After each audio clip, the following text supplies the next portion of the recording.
Famine is looming over part of Somalia and lives of millions are at risk. United Nations warned, calling for immediate scale-up of assistance to devastated rural communities.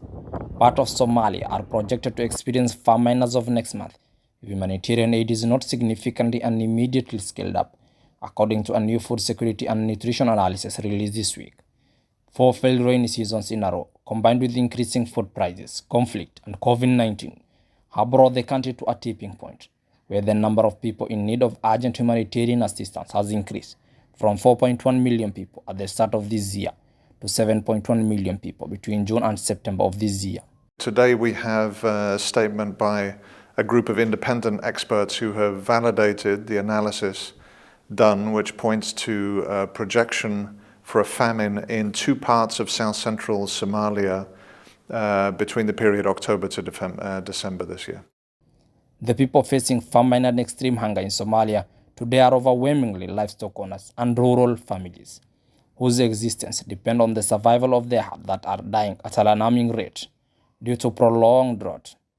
Funding levels remain low at about 22%, and FAO in Somalia urgently requires more than $270 million to assist 1.8 million people across 52 districts with immediate life-saving and livelihood safeguarding support.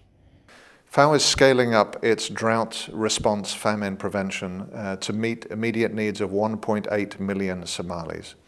We're doing this through at-scale cash distributions, putting money into the hands of the most vulnerable so they can buy what they need.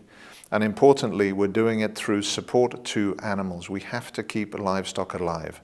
Animal treatment, animal fodder, water for animals to be able to survive.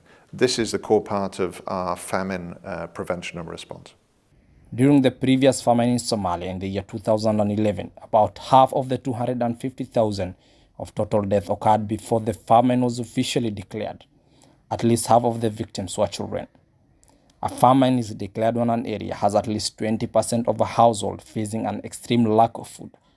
At least 30% of children are suffering from acute malnutrition, and 2 people for every 10,000 dying each day due to outright starvation or to the interaction of malnutrition and diseases.